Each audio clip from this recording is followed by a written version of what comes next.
This conference will now be recorded.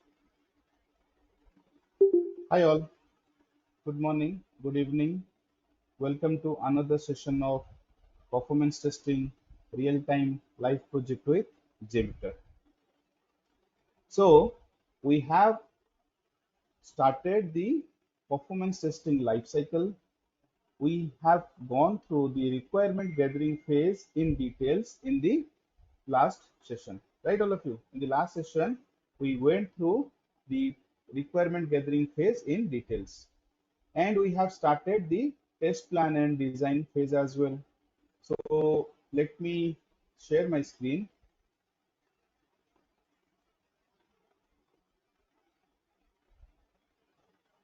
Hope my screen is visible to all of you. So in the test plan and design phase, we had seen the first part, right? That we have to create the test strategy. We have to create the test plan document. Test strategy is a brief document. Test plan is a very detailed document, right? And there are templates for this test strategy and the test plan. So we'll be going through those templates. We'll be preparing the test strategy, test plan during our hands-on. And then what you do, once your draft test strategy is ready, once your draft test plan is ready, you have to do the peer review of that. So peer review means you get it reviewed with your colleagues, like your performance test lead, performance test engineer. So you get it reviewed. If there are any incorporation or if there are any feedback required, you have to implement that. Once you implement the review comments from your peers, then what you do is you have to do the walkthrough of that test strategy and the test plan with the project stakeholders. Okay, you have to do the walkthrough with the project stakeholders. And once your review or walkthrough is done, you ask them to provide their review comments. Okay, you ask them to provide their review comments. Whatever review comments are provided by them, you incorporate them in your test strategy and your test plan document, and then ask for approval from them. Okay, please ask for approval from them on the test strategy and the test plan. Here, all of you. Then the next one is, now you have now understood the application, right? You have now understood the application. You have the final list of non-functional requirements. You have the final list of scenarios, which is in scope of performance testing. And because you have understood the functionality of the application, you also know the user flow, how your application is going to behave, right? How your application is going to behave, you know the user flow.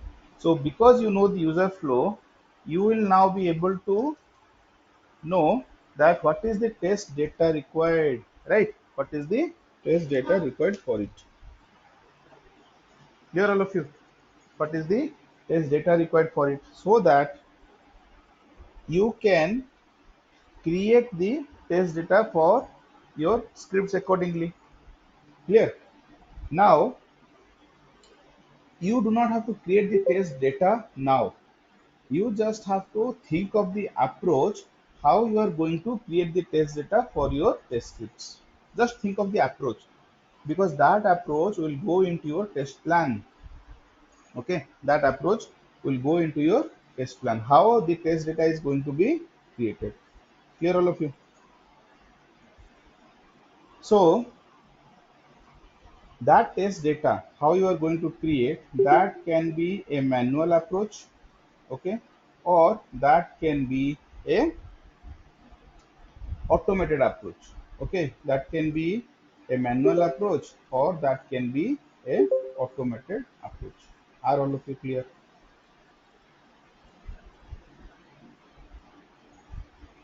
So that test data approach will go into your test plan document.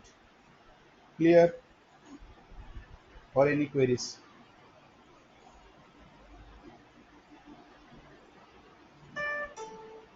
Then what you do is the test environment setup. Now in the requirement gathering phase, you had requested for test data, sorry, test environment, right?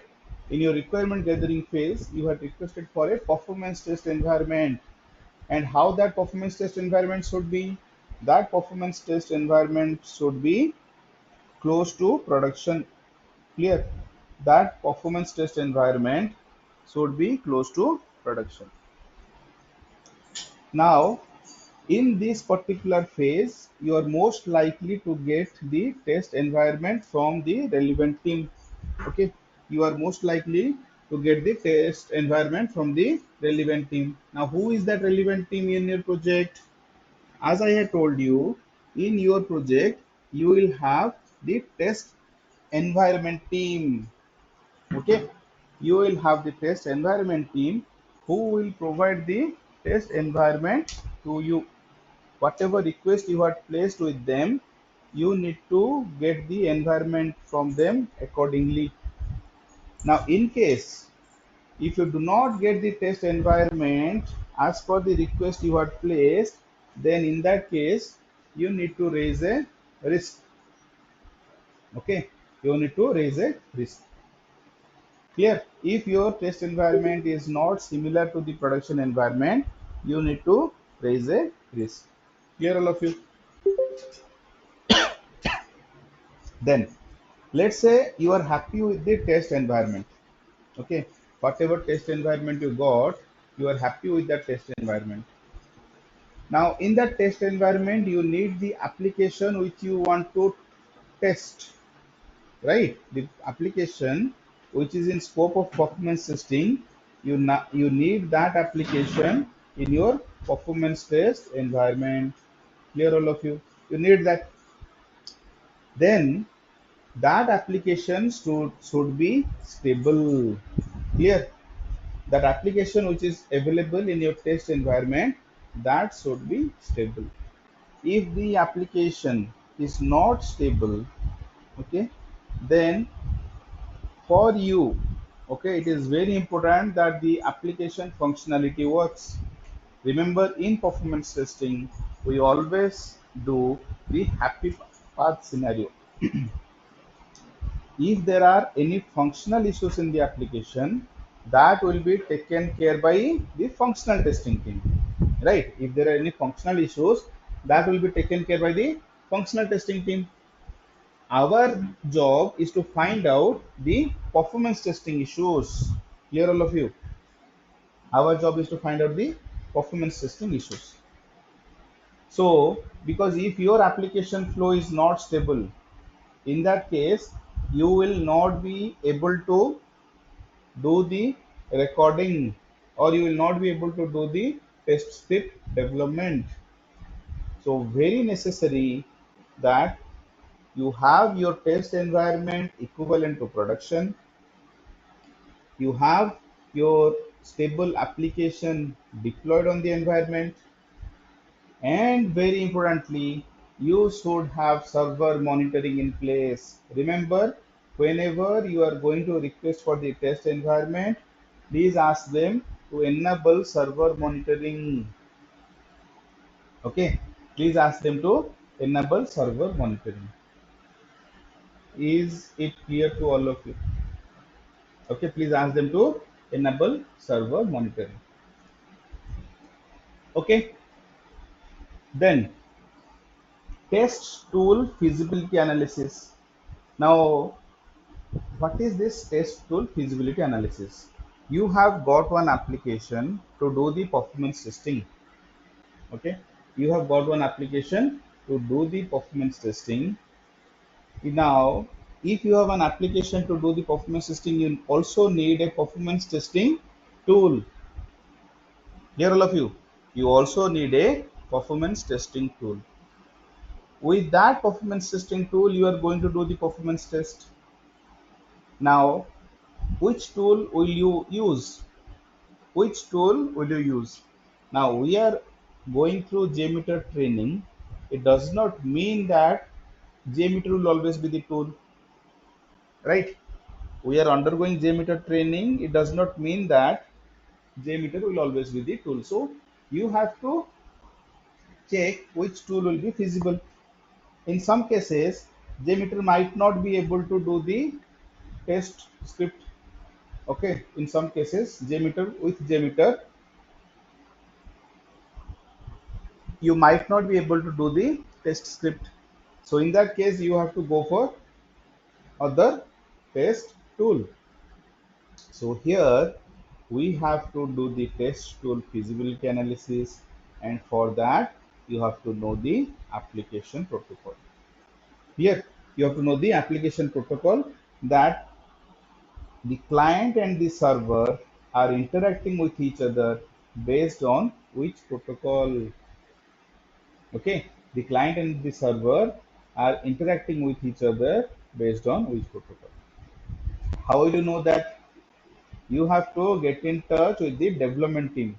Okay, you have to get in touch with the development team in order to understand about the application protocol, and accordingly you can choose your tool. But yes, you have to do the feasibility analysis, you have to check with the tool. Okay, you have to check with the tool. We call it as proof of concept or POC. Whenever someone asks you to do a POC, means it is a kind of experiment to validate whether whatever you want to do, that is doable or not. So in this case, you are trying to record an application, or you are trying to do the test script development of an application using one tool. So you have to verify whether that is possible or not, and for that you have to do a POC. Clear, all of you? For that you have to do a POC. Clear? Are all of you clear? Any queries till now, anyone, on test strategy, test plan, test data approach, test environment setup, and test tool feasibility analysis? Any queries?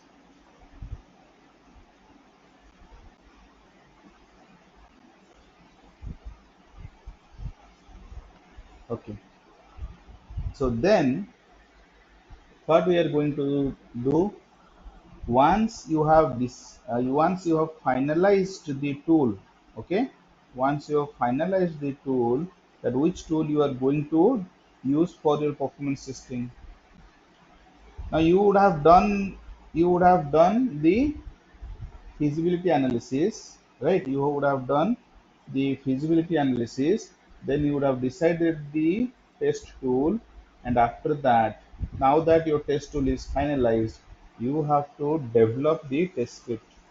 Remember, we do not write test cases, right? So you all know that, right? So we have to develop the test script. Now, in test script creation, what we are going to do? We are going to do the script recording. We are going to do the correlation.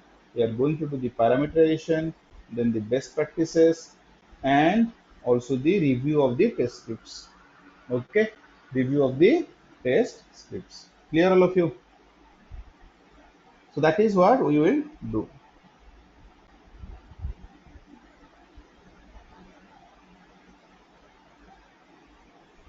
Okay, then the workload model design and approval. Very, very important, guys. Workload model designing and approval. Must question in the interview. Okay, it is a must question in the interview, that how do you design the workload model? What is a workload? What approach will you take to do the workload model? Remember, this workload model design, we have a separate topic in our course curriculum, in which we are going to completely see the approach, how you are going to do the workload model and design. The way I will explain, you will clearly understand, okay, and you will be able to do the workload modeling for any of this script you do. Clear?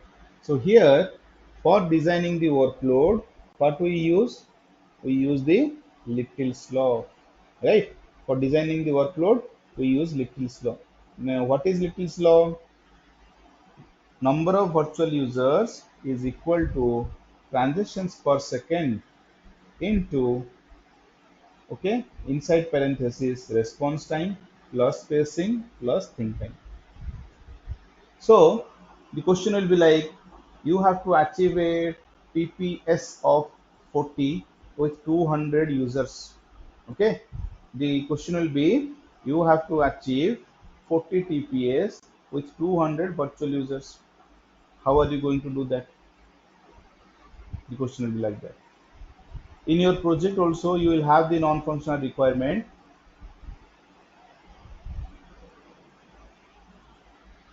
You will have the non-functional requirement that this is the number of users. This is my expected response time. Tell me how much transactions per second I will be able to achieve. Okay. Or this is my number of virtual users. This is my expected transactions per second or TPS. Tell me how can I achieve it? Or tell me whether my application will be able to achieve it or not. These are the different type of questions which you will get for the workload model design and getting the approval on it. Very, very important, guys. Very, very important. So test plan and design is very important, because if you do not plan your test properly, if you do not plan the different activities on your test properly, in that case, what will happen? You will not be able to complete your test. Okay, you will run out of schedule. Clear? You will not be able to complete your test. You will run out of schedule. Okay. So these are the different activities which you will do in the test plan and design. Any queries, anyone?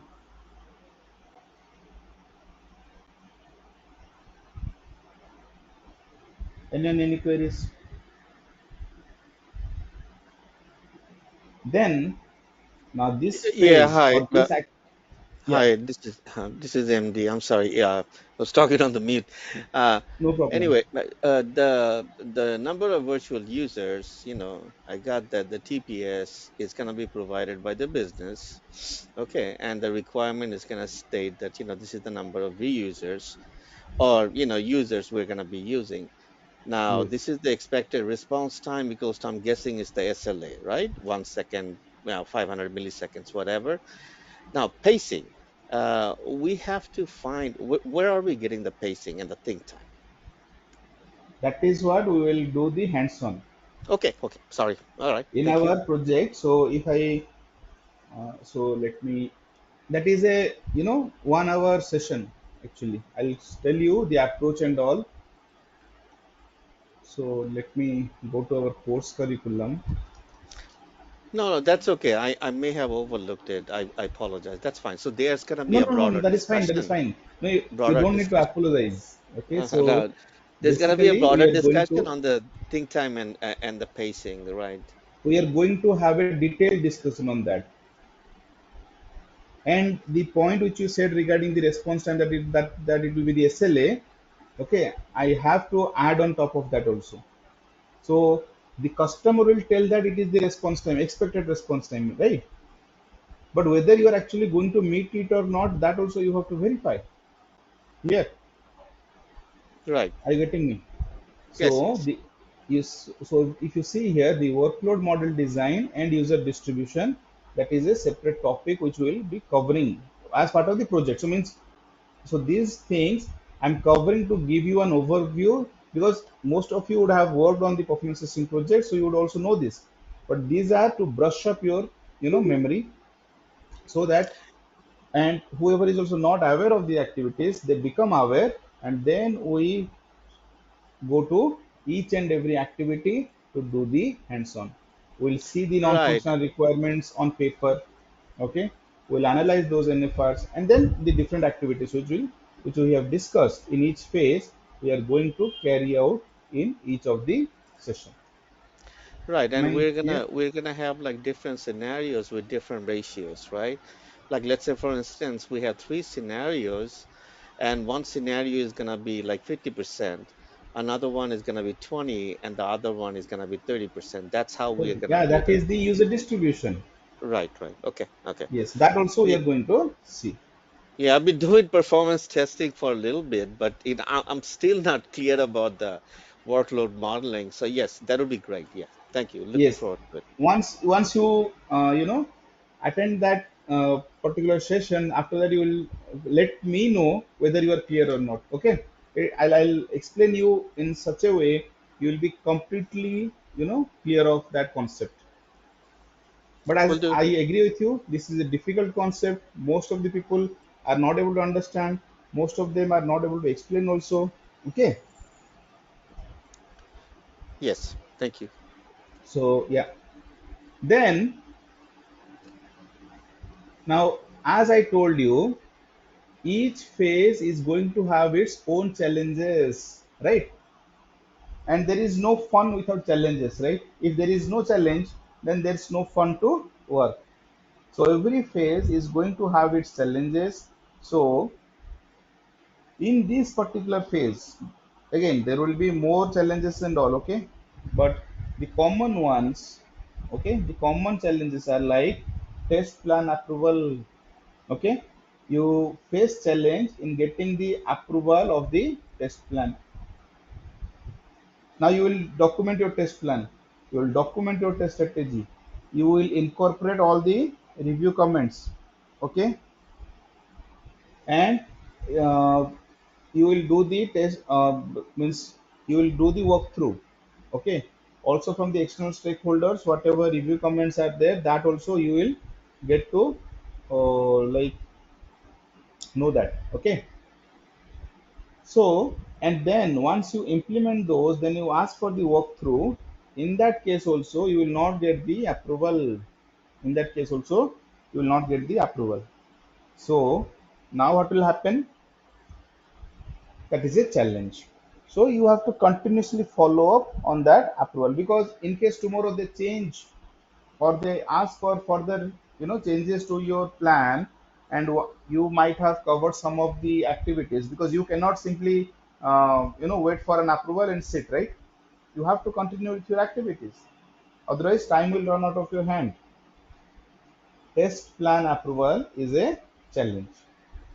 Tool feasibility, to finalizing a tool for your performance test, that is also a challenge, because the application could be critical.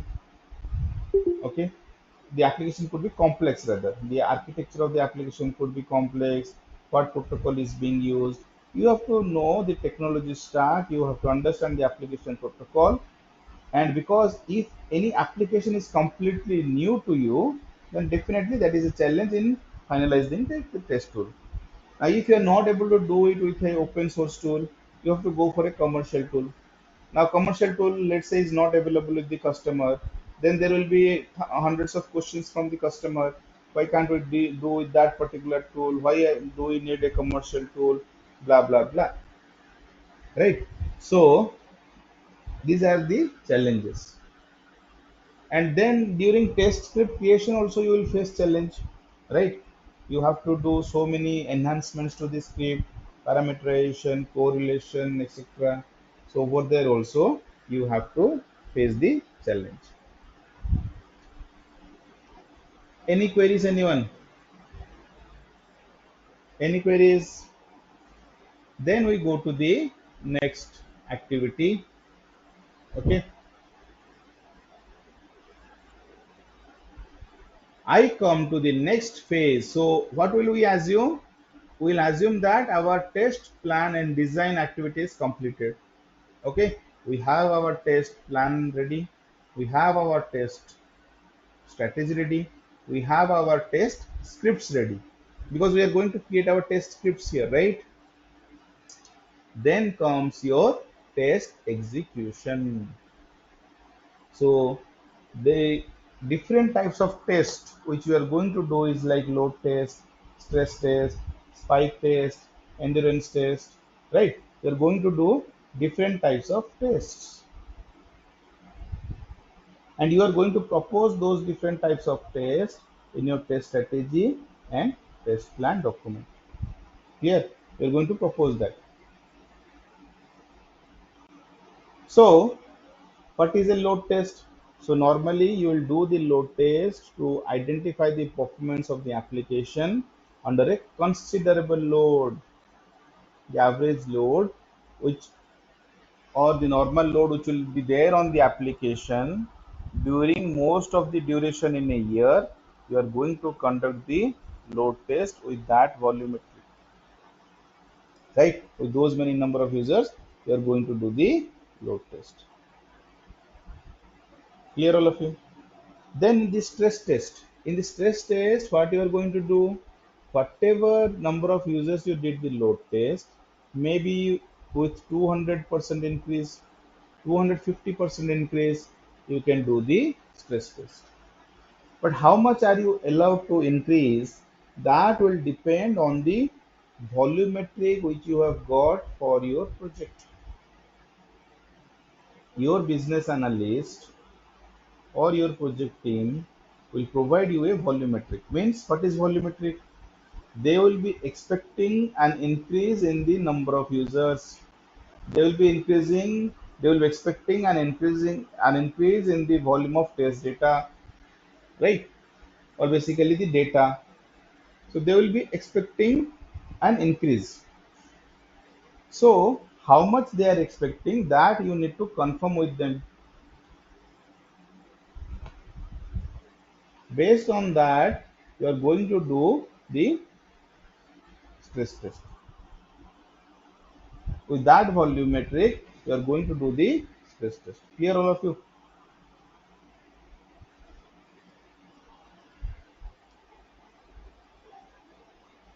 Then we have the next test, which is the spike test. Okay. Then we have the next test, which is the spike test. In the spike test, what is going to happen? You will be having a considerable user load, and all of a sudden you will increase the number of users. Okay, all of a sudden you will increase the number of users. Sudden spike. Then again the user load will drop, and then again what you do, you again increase the user load. So this kind of behavior, where are you going to see this kind of behavior? You are going to see in case of e-commerce applications more in general, where they will have a flash sale in place, right? There will be a flash sale in place, and sudden spike will be there in the number of users. Here, look, that you are going to witness.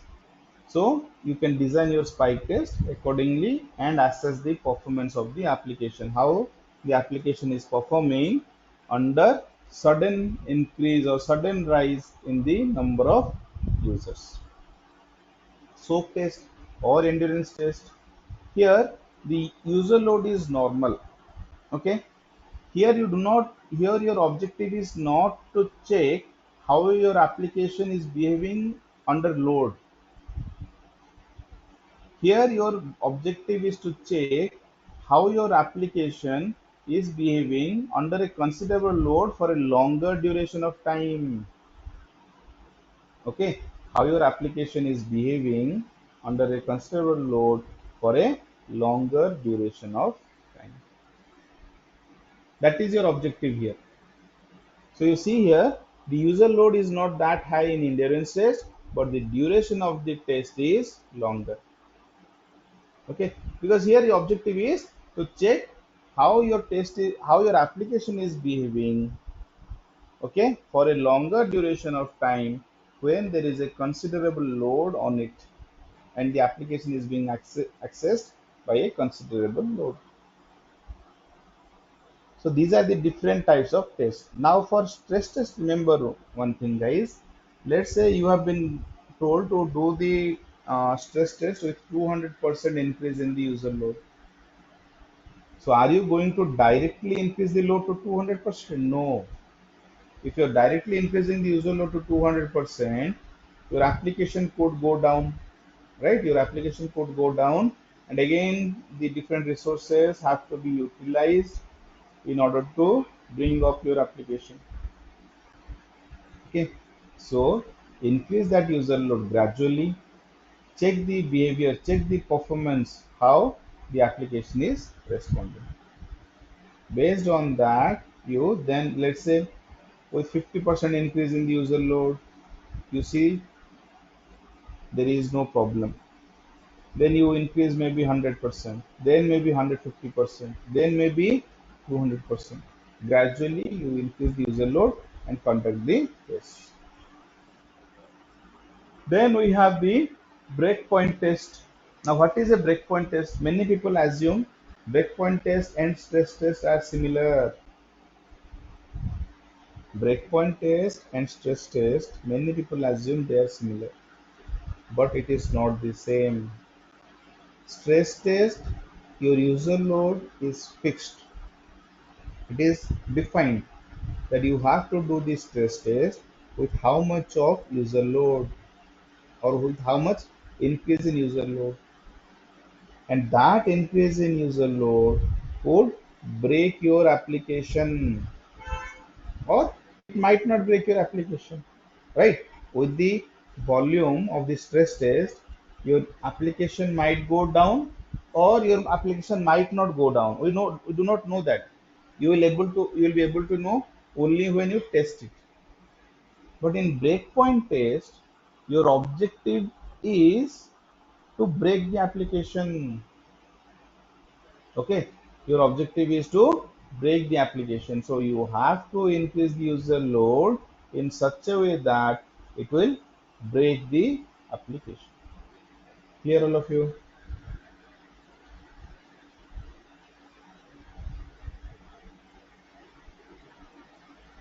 Now we can say stress test is a subset of breakpoint test.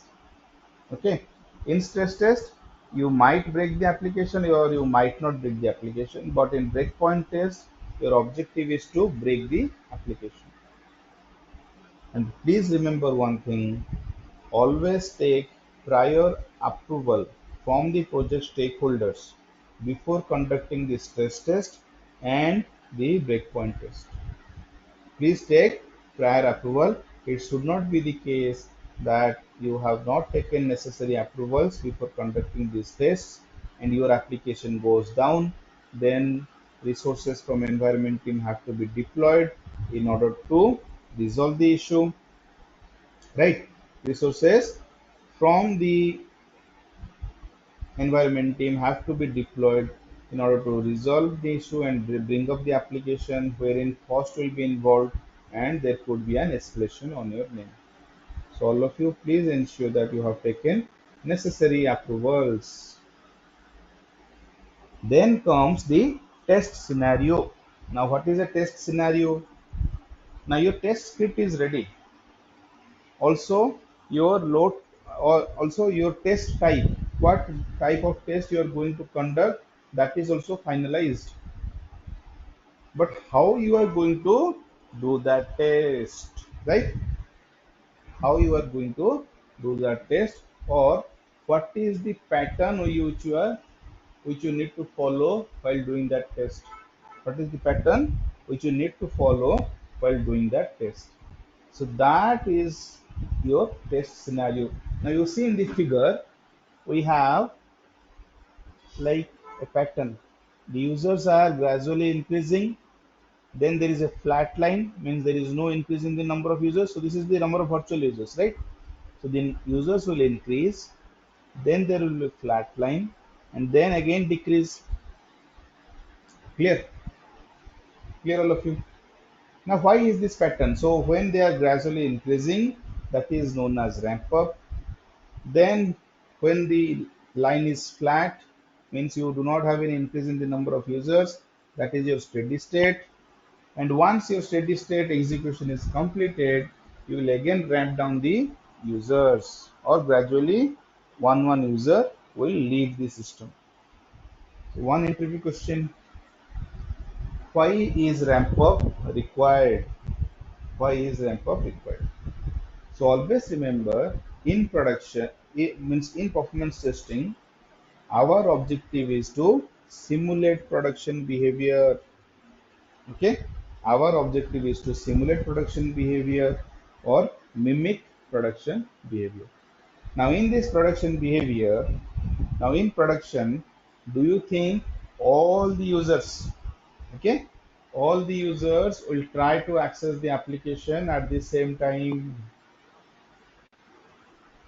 No, right? All the users will not, means the initial point is the initial starting point, means will you see this behavior?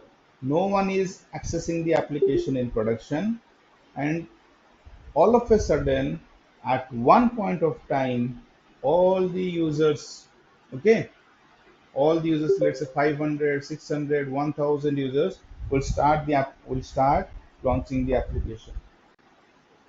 So that is not a real scenario. That is not very likely to happen. That is why we give ramp up. And remember this, guys, interview question. Okay. So why do we give ramp up?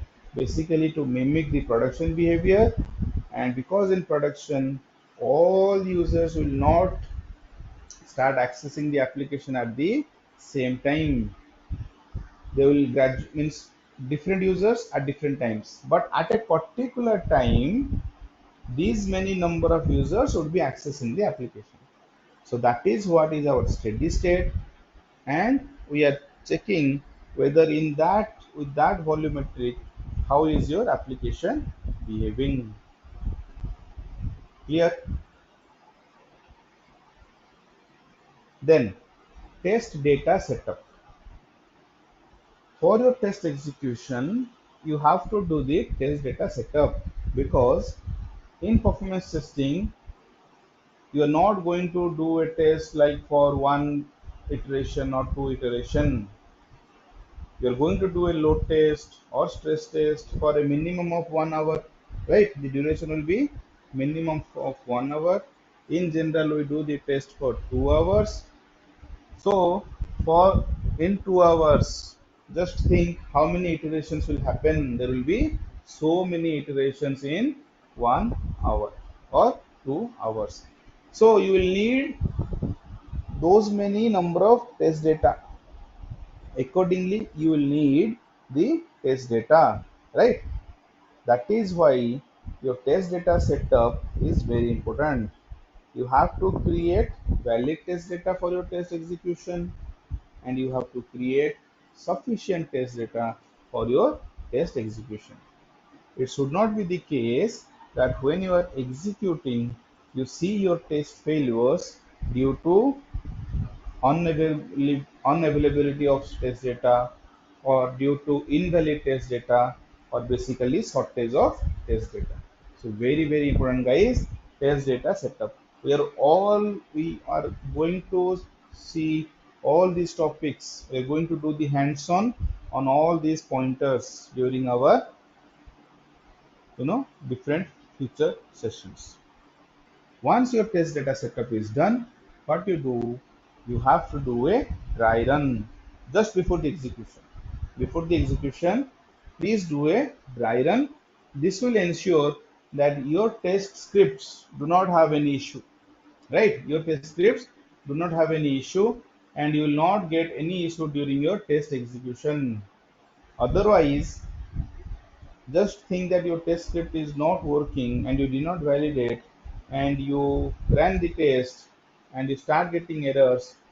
First of all, when the people find out that it was issue in test script, there could be escalations. And leave about escalations, the most important part is you would have put a lot of efforts in preparing for the test execution, creating the test data, etc. That effort got wasted, right? That effort got wasted.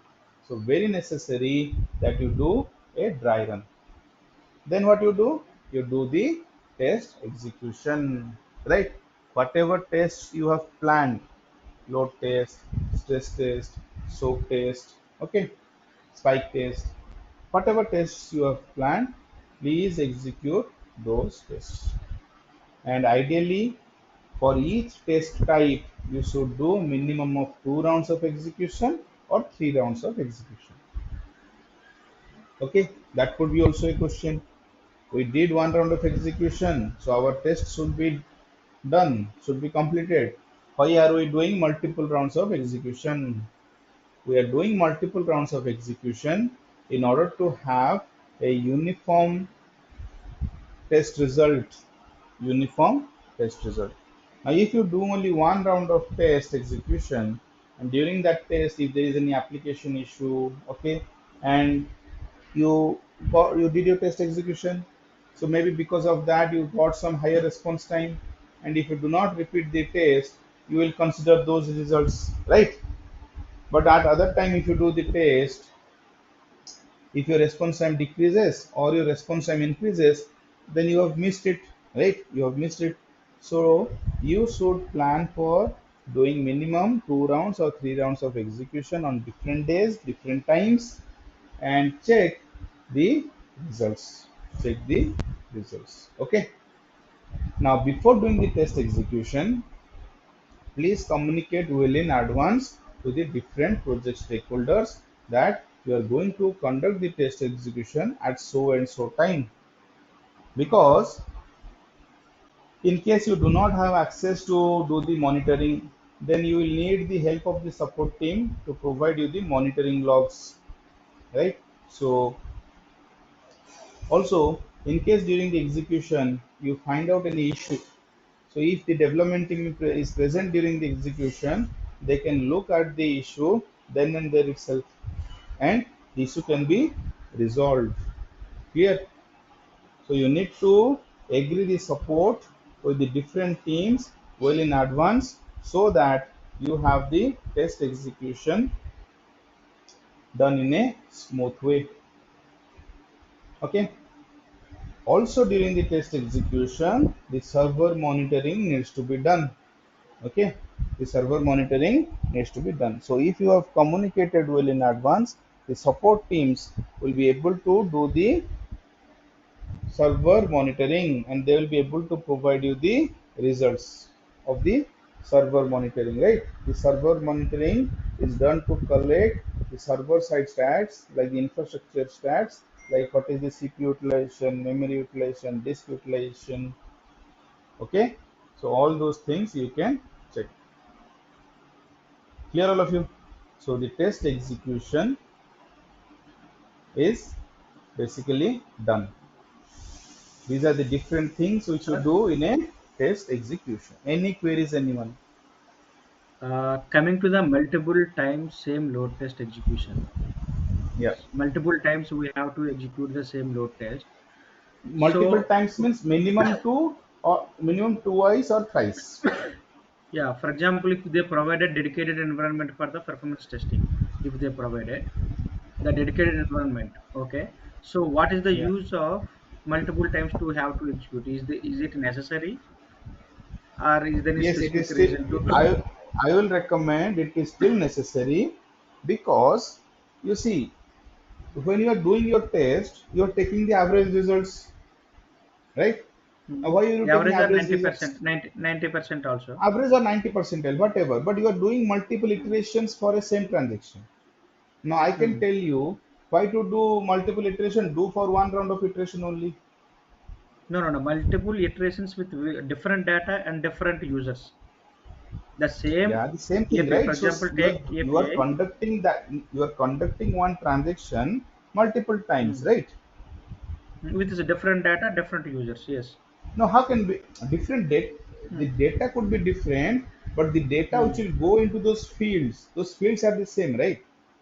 Yeah, fields are same. Yes. Fields are same, but data is Hmm. different. Yes. Similarly, in this case, test is the same, but different times I'm doing, multiple times I'm doing. See, your statistics says that if you have more number of samples, right? Hmm. If you have Hmm. more number of samples, it will help you to get an accurate result. So my Okay. point is, even if you have a dedicated test environment, there could be issues or not in the test environment also, performance test environment, dedicated performance test environment. It could be, right? Yes. Hmm. So I am just doing the multiple rounds of execution to validate, okay, to validate the first Okay. round of test which I have done, whether that is correct or not. If I get If similar I, results, if I get similar mm-hmm. results, it will prove my point that yes, all the results in my all the tests are the similar, because you will not get the exact results, right? They will be Mm-hmm. similar. So it will give an indication that to the, it will also give the confidence to the other teams, right? Yes, yes. Mm-hmm. So what happens is most of the times whenever we find performance issues, development team does not pay much attention to that. Okay, they'll try to avoid fixing that. But if you do multiple rounds, you show those results that you see the same behavior, same performance issue across the 3 rounds of execution. So how that message will be passed? It will be a strong message. Clear? So Okay, that is why okay, it is clear. recommended to do multiple rounds of test execution. I'm not saying to do 10 rounds of execution. Do at least 2 rounds or 3 rounds. Okay, Okay. and Mm-hmm. you will buy in time from the project. Now these are the best practices. Okay, we need to follow the best practices. Am I clear? Any queries? Any queries, anyone?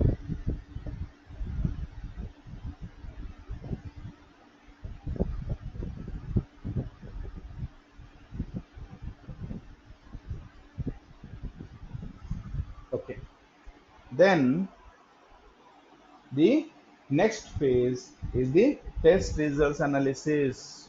Clear? So you have done the test execution as per your test plan. Okay, now for each round of test which you are doing, you need to gather your test results. So gather your test results means gather your, means to collect your test results. Okay, so here I think there is a overlap.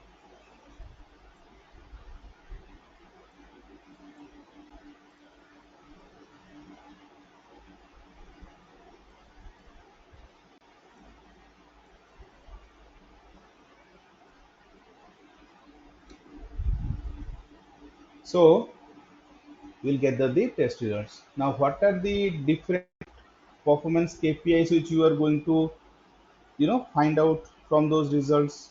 So KPIs are your key performance indicators. Those metrics provide you an indication of the performance of the application. Now these graphs have been taken from LoadRunner tool. In JMeter also we can generate similar graphs, but the look and feel will be a bit different, which we'll go through.